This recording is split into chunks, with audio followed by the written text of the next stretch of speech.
Hello friends, तुम्हारे आबार एक नतून भिडियोते स्वागत जानाई। तो WBPG admission related most important 3 থেকে 4খানা ইউনিভার্সিটির তথ্য এই মুহূর্তে তোমাদের জন্য নিয়ে চলে এলাম। গতকাল ভিডিও আসেনি, কেননা গতকাল একটু ব্যস্ততা থাকার কারণে ভিডিও আমি নিয়ে আসতে পারিনি, কিন্তু 3টে থেকে 4টি ইউনিভার্সিটির কী কী তথ্য রয়েছে সেটা আজকে কিন্তু তোমাদের এই ভিডিওতে আমি ক্লিয়ার করে দেবো। এবং এখনও পর্যন্ত যে সমস্ত স্টুডেন্টসরা একাধিক ইউনিভার্সিটিতে তোমরা ভর্তি হওয়ার ইচ্ছা প্রকাশ করলেও ভর্তি হতে পারোনি, হয়তো মেরিটের নিচের দিকে নাম রয়েছে, তাদের জন্য আজকের এই ভিডিওটা হতে চলেছে খুবই গুরুত্বপূর্ণ। তো যারা নতুন আছো এই চ্যানেলে, অবশ্যই চ্যানেলটিকে সাবস্ক্রাইব করে পাশে থেকে বেল আইকনটি ক্লিক করে দাও, যাতে সমস্ত তথ্যগুলো তোমরা টাইম টু টাইম এখান থেকে পেয়ে যাও। ভিডিওটি প্লিজ একটু লাইক করে দিও এবং বন্ধুদের মাঝে শেয়ার করে দিও, যাতে প্রত্যেকের কাছে এই তথ্যটা পৌঁছে যায়। প্রথমত আজকে বলতে চাইবো বর্ধমান ইউনিভার্সিটি। বর্ধমান ইউনিভার্সিটিতে এমএসসির জন্য কিন্তু বেরিয়ে গেছে থার্ড কাউন্সেলিংয়ের যে প্রসেস, সেই প্রসেস আজকে বিকেল 5টা পর্যন্ত সেই প্রসেস কিন্তু হবে গুগল ফর্মের মাধ্যমে। এমএসসির যে আগের যে প্রসেসগুলো হয়েছিল গুগল ফর্মের মাধ্যমে কাউন্সেলিং, সেটা কিন্তু হতে চলেছে। বর্ধমান ইউনিভার্সিটির আরও একটা তথ্য রয়েছে, সেটা অবশ্যই জানাচ্ছি। তার আগে বলবো ক্যালকাটা ইউনিভার্সিটির পিজি এমএসসি থার্ড লিস্ট কিন্তু পাবলিশ হয়ে গেছিলো গতকাল, কিন্তু পিডিএফ দেখা যাচ্ছিল না। আমি একটু আগে চেক করে দেখেছি যে সেখানে সম্পূর্ণভাবে মোটামুটি সাবজেক্ট ওয়াইজ পিডিএফগুলো দেখা যাচ্ছে। তার অ্যাডমিশনের লাস্ট ডেট কবে সেটা এই ভিডিওতে বলছি। WBSUতে যারা নাম আসা সত্ত্বেও ভর্তি হওনি, ভেরিফিকেশান করাওনি, তাদের জন্য আজকের এই ভিডিওটা গুরুত্বপূর্ণ, কেননা তোমরা আরেকটা সুযোগ পেতে চলেছো। অপরদিকে বিদ্যাসাগর ইউনিভার্সিটির পক্ষ থেকেও কিন্তু বেরিয়ে গেছে 6 অ্যাডমিশন লিস্ট। তো চলার কথা না বাড়ি এবার ভিডিওটি শুরু করি। তবে হ্যাঁ, ক্যালকাটা ইউনিভার্সিটিতে আরও একটা প্রসেস চলে এসছে, উইলিংনেস, অর্থাৎ অনেক ক্যান্ডিডেট রয়েছে যারা এখনও পর্যন্ত চান্স পাওনি নাম্বারের কারণে, কেননা বেশি নাম্বার যাদের ছিল তারা তো প্রথম দিকে পেয়ে গেছে। কিন্তু ক্যালকাটা ইউনিভার্সিটির পক্ষ থেকে থার্ড লিস্ট যেটা বেরোবে MA এবং MCom, সেখানে কিন্তু উইলিংনেস তোমাদের ফিল করতে হবে।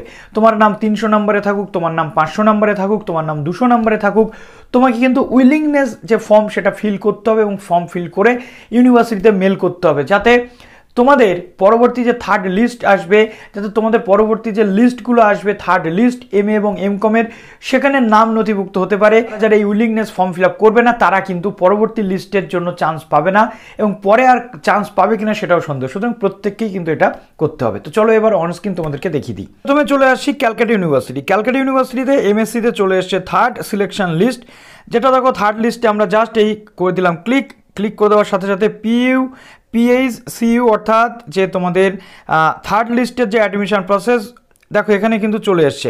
তো তোমরা এর আগেও জানো যে যেমন এই সকল সেমিস্টার ওয়াইজ মার্কশিটগুলো তোমাদের আপলোড করতে হবে, অ্যান্টি র্যাগিং ডিক্লারেশান, 2008 নম্বর গ্রুপের জন্য উচ্চ মাধ্যমিকের মার্কশিট, এবং undertaking declaration, anti ragging declaration, এবং রিজার্ভ ক্যাটাগরি যদি হয়ে থাকো আউটসাইড ওয়েস্ট বেঙ্গল, তাহলে ডোমিসাইল সার্টিফিকেট আপলোড করতে হবে। এবং যাদের কলেজে নাম আসবে তাদের কলেজের যে ওয়েবসাইট রয়েছে সেটা ফলো করে বাদবাকি প্রসেস কিন্তু কমপ্লিট করতে হবে। তো এমএসসির ক্ষেত্রে চলে এসছে নোটিশ। এমএসসির ক্ষেত্রে কিন্তু কোনো রকম এখনও পর্যন্ত অন্য রকম কোনো যে বক্তব্য বা উইলিংনেসের জায়গা আসেনি, আশা করছি পরবর্তী ক্ষেত্রে আসবে। তো দেখো এমএসসির জন্য 18 তারিখে তোমাদের লিস্ট বেরিয়ে গেছে, এবং 20 তারিখ পর্যন্ত তোমাদের এই যে ডকুমেন্টস আপলোডিং এগুলো চলবে, এবং 18 থেকে 20-র মধ্যে তোমাদের যে অ্যাডমিশনের প্রসেস, অ্যাডমিশনের যে লিঙ্ক সেটা দেওয়া হবে। যারা অ্যাডমিশন নাওনি এখনও, তাদের জন্য কিন্তু খুবই গুরুত্বপূর্ণ। এবং পরবর্তীতে last date of reporting third selection list of human rights, অর্থাৎ 18/10 পর্যন্ত হিউম্যান রাইটসের লাস্ট ডেট চলে গেছে রিপোর্টিংয়ের। এবার আমরা চলে আসছি ক্যালকাটা ইউনিভার্সিটির অন্তর্গত MA এবং MCom-এর যে সেকশন রয়েছে সেই সেকশন। দেখো এখানে অ্যাডমিশন নোটিশ পার্ট বি, এটা শুধুমাত্র পার্ট বিদের জন্য বলা হয়েছে, পার্ট এদের জন্য কিন্তু নয়। অর্থাৎ যে সমস্ত স্টুডেন্টসরা ক্যালকাটা ইউনিভার্সিটি নয়, আদার ইউনিভার্সিটির স্টুডেন্টসরা আবেদন করেছিল, সেই সমস্ত স্টুডেন্টসদের কিন্তু উইলিংনেস ফর্ম ফিল আপ করতে হবে। আমরা দেখেছি যে এর আগে যত ক্যান্ডিডেটের নাম এসেছিল তারা মোটামুটি অ্যাডমিশন নিয়েছে। যে সিটগুলো ফাঁকা আছে, যারা আদার ইউনিভার্সিটির স্টুডেন্টস, তাদের একটা প্রোফর্মা দেওয়া হবে। সেই প্রোফর্মাটাতে উইলিংনেস হিসেবে তোমাদের ফিল করতে হবে, অর্থাৎ এরপর যে থার্ড লিস্ট আসবে MA এবং MCom-এর, সেখানে যাতে তোমরা চান্স পেতে পারো, তার জন্য তোমাদের এই ফর্মটা ফিল আপ করতে হবে। প্রত্যেকটা ক্যান্ডিডেটকেই ফিল আপ করতে হবে যাদের এখনও নাম আসেনি। এটা মেবি তোমাদের জন্য হতে চলেছে শেষ সুযোগ। তো দেখো 20/10/2022 10টার মধ্যে, সকাল 10টার মধ্যে এই যে প্রোফর্মাটাকে কিন্তু তোমাদের আপলোড করতে হবে। কি দেখো সিলেকশন প্রসেস দেখো, প্রথমত তোমার নাম ধরো রয়েছে 300 নাম্বারে, তোমার যে নাম্বার রয়েছে সেই নাম্বারের উপর ভিত্তি করে এখানে যদি তুমি চান্স পাও তাহলে কিন্তু তোমার নাম আসবে। পুরোটা সিলেক্টেড ক্যান্ডিডেট যারা সিলেকশন প্রসেস যেভাবে হয় এলিজিবিলিটি অনুযায়ী অর্থাৎ মেরিট অনুযায়ী সেইভাবে যদি তোমার পর্যন্ত সিট থাকে তাহলে তুমি পাবে। এবং তোমার আগে অনেক ক্যান্ডিডেট রয়েছে যারা ভর্তি যদি নাও হয় এই উইলিংনেস ফর্ম ফিল আপ না করে সেক্ষেত্রেও কিন্তু তোমার চান্স হয়ে যেতে পারে। সুতরাং উইলিংনেসটা প্রত্যেককেই ফিল আপ করতে হবে পুরোটাই। দেখো প্রেফারেন্স অনুযায়ী বা যারা যারা আপলোড করেছিলে, সুতরাং প্রেফারেন্স অনুযায়ী এখানে তোমাদের উইলিংনেস ফিল আপ করতে হচ্ছে। এবং তার পাশাপাশি এর আগেও আমরা দেখেছি যে সমস্ত স্টুডেন্টসরা অলরেডি আবেদন করেছে তাদেরই কিন্তু এটা ফিল আপ করতে হবে। কি কি থাকবে এই ফর্মের সাথে? ক্যালকুলেশন শিট যেটা অলরেডি তোমাদের দেখিয়ে দিয়েছিলাম, scan copy of all semester marksheet, part marksheet থেকে শুরু করে সমস্তটা বা অল সেমিস্টারের মার্কশিট আপলোড করতে হবে। তার সাথে রয়েছে স্ক্যান কপি অফ, এখানে রয়েছে SC ST OBC B certificate. তো এইগুলো প্রত্যেকের জন্য লাগবে। এবং আউটসাইড ওয়েস্ট বেঙ্গল যদি হয়ে থাকে কোনো ক্যান্ডিডেট ওবিসি এসসি এসটি তাদেরকে কিন্তু ডোমিসাইল সার্টিফিকেট দিতে হবে।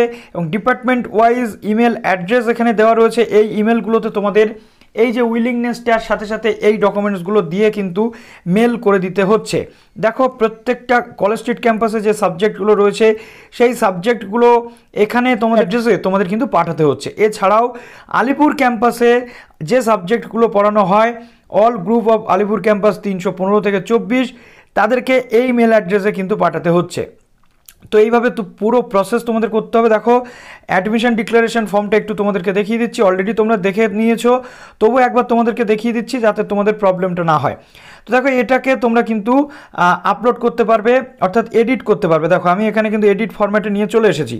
তো এডিট করলে তোমাদের সুবিধা হবে, নতুন করে আর স্ক্যান করতে হবে না, তোমরা চাইলে এটাকে ফিল আপ করে স্ক্যানও কিন্তু করে নিতে পারছো। ঠিক আছে, তো দেখো এডিটে যদি আমরা আসি, দেখো এখানে এডিটে আসার পর আমরা এখানে ডেট থেকে শুরু করে এভরিথিং বসিয়ে দেবো। প্রথমত এখানে আমরা দিয়ে দিচ্ছি ডেটের পরবর্তীতে এখানে আমাদের যে গ্রুপ নাম্বার রয়েছে সাবজেক্টের সেই সাবজেক্টের গ্রুপ নাম্বারটা দিতে হচ্ছে। এবং এখানে দেখো এমএমএসসি ইন সাবজেক্ট তোমাদের সাবজেক্টের নাম, বাংলা অথবা ইংরেজি যা কিছু রয়েছে সেই সাবজেক্টের নাম, গ্রুপ নাম্বার আবার তোমাদেরকে দিতে হচ্ছে। দেওয়ার পর একদম নিচে চলে আসছো, আসার পর দেখো তোমার নাম, তোমার ক্যাটেগরি এসসি এসটি ওবিসি যদি হয়ে থাকো সেটা দিচ্ছ, যদি আনরিজার্ভড বা জেনারেল ক্যাটেগরি হয়ে থাকো সেটা দিচ্ছ, অ্যাপ্লিকেশন নাম্বারটা দিয়ে দিচ্ছ, তোমার অনার্স সাবজেক্ট কী ছিল সেটা দিচ্ছ, অনার্সের মার্কস তোমাদের কী রয়েছে সেটা দিচ্ছ, এবং name of the last university অর্থাৎ তোমার লাস্ট ইউনিভার্সিটি কী রয়েছে সেটা দিচ্ছ, তোমার সিগনেচার করে তোমার মোবাইল নাম্বার দিয়ে এটাকে কিন্তু তোমরা মেল করে দিচ্ছ, ফরওয়ার্ড করে দিচ্ছ। ঠিক আছে, আশা করছি এটা তোমরা বুঝতে পারলে, তোমাদের কোনো প্রবলেম হলো না। এটা কিন্তু তোমাদের 20 তারিখের মধ্যে করতে হবে। তারপরে দেখো আমি এবার চলে আসি বিদ্যাসাগর ইউনিভার্সিটিতে চলে এসে 6 প্রভিশনাল অ্যাডমিশন লিস্ট অর্থাৎ রাউন্ড 6। এটা তোমরা এখনও পর্যন্ত যারা অ্যাডমিশন নিতে পারোনি তারা অবশ্যই 6 লিস্টের যে অ্যাডমিশন প্রসেস রয়েছে আজকের মধ্যে অ্যাডমিশন নিয়ে নিতে হবে, সেটা তোমরা নিয়ে নিচ্ছ। পরবর্তীতে দেখো WBSU এর পিজি অ্যাডমিশনের পক্ষ থেকে চলে এসছে একটা নোটিফিকেশান। কি নোটিফিকেশান চলে এসছে? যে সমস্ত স্টুডেন্টসরা তোমরা পিজিতে অ্যাডমিশনের জন্য আবেদন করেছিলে, এখনও পর্যন্ত ভর্তি হওনি, নাম আসা সত্ত্বেও তাদের কি বলছে, ইন ফিস পেমেন্ট করেছো, নাম রয়েছে কিন্তু অ্যাডমিটেড অথবা appeared or unable to verify their documents, অর্থাৎ যারা যারা অ্যাডমিশন ফিস পেমেন্ট করেছো অথবা লিস্টেড ছিলে কিন্তু তোমরা ভর্তি হয়েছো অথবা অ্যাপিয়ার করেছো অথবা ভেরিফিকেশান করনি নিজেদের ডকুমেন্টস, তাদের আজকে 19/10/2022 মধ্যে সমস্ত অরিজিনাল ডকুমেন্টস নিয়ে ভ্যাকান্সি যদি থাকে সেই অনুযায়ী WBSU এর যে মেন ক্যাম্পাস রয়েছে সেখানে গিয়ে তোমাদের ডকুমেন্টস কিন্তু ভেরিফিকেশান করতে হবে। এরপর কিন্তু আর তোমরা সুযোগ পাবে না। এরপর আমরা চলে আসি বর্ধমান ইউনিভার্সিটিতে দেখো এখানে গুগল ফর্মের লিঙ্ক দেওয়া রয়েছে। এমএসসি যারা করছো তাদের থার্ড লিস্টের জন্য কাউন্সেলিং হবে 19/10, আজকে 10টা থেকে বিকেল 5টা পর্যন্ত টাইম রয়েছে। এরপর আসি পোস্ট গ্র্যাজুয়েট আর্টস, অর্থাৎ আর্টসের ক্ষেত্রে গতদিন আমি তোমাদের বলেছিলাম যে যারা যারা অ্যাডমিশন নিচ্ছ তারা নিয়ে নাও অলরেডি, আর যারা যারা অলরেডি অ্যাডমিশন নিয়ে নিয়েছো তাদের কিন্তু অ্যাডমিশন ক্যান্সেল করারও একটা অপশান চলে এসছে। যদি অন্য জায়গাতে অন্য কোনো ইউনিভার্সিটিতে তোমরা সুইচ করছো তবে কি বলা হচ্ছে, এই যে ক্যান্ডিডেটগুলো তোমরা অলরেডি পিজি আর্টস সেকশানে অ্যাডমিশন নিয়েছো কিন্তু এখান থেকে তোমরা অ্যাডমিশন ফিসটাকে রিফান্ড করতে চাইছো, অন্যত্র কোথাও ভর্তি হয়ে গেছো, তাদের এই গুগল ফর্মে ক্লিক করতে হবে। করার পর তোমাদের একটা ফর্ম ফিল আপ করতে হবে। সেই ফর্মটা ফিল আপ করার পরবর্তীতে তোমরা অ্যাডমিশন ক্যান্সেল করাতে পারবে এবং একটা রিসিপ্ট পেয়ে যাবে। সেই রিফান্ডটা তোমরা বেশ কিছু দিনের পর পেতে পারো বা এই মুহূর্তেও কিন্তু পেতে পারো, তবে অপেক্ষা করতে হবে 2 থেকে 3 মাস কিন্তু এই রিফান্ডের টাইম তোমাদের লাগে। এই গুগল ফর্মের মধ্যে তোমাদের ঢুকে তোমার নাম, ইউনিভার্সিটির যে অ্যাপ্লিকেশন নাম্বার, তুমি অ্যাডমিশন নিয়েছো তার অ্যাডমিশনের প্রমাণ এবং রেফারেন্স নাম্বার যা রয়েছে সেগুলো পরপর ফিল আপ করে কিন্তু এটা তোমাদের কমপ্লিট করে নিতে হচ্ছে। তো এই ছিল আজকের অলমোস্ট 4টি ইউনিভার্সিটির আপডেট। যারা যারা অন্যান্য ইউনিভার্সিটিতে এখনও পর্যন্ত অ্যাডমিশন নাওনি, উইলিংনেস বা অন্যান্য কিছু রয়েছে, তারা অবশ্যই কমেন্ট সেকশনে কমেন্ট করতে ভুলো না, কেননা এখনও পর্যন্ত যারা অ্যাডমিশন নাওনি বিভিন্ন ইউনিভার্সিটির পক্ষ থেকে সিট ভ্যাকান্ট থাকলে অবশ্যই তোমরা কিন্তু উইলিংনেসের সুযোগ পাবে, আর সেই তথ্যগুলো তোমাদের সামনে আমি নিয়ে চলে আসবো। সুতরাং ভালো থেকো সবাই, অল দ্য বেস্ট।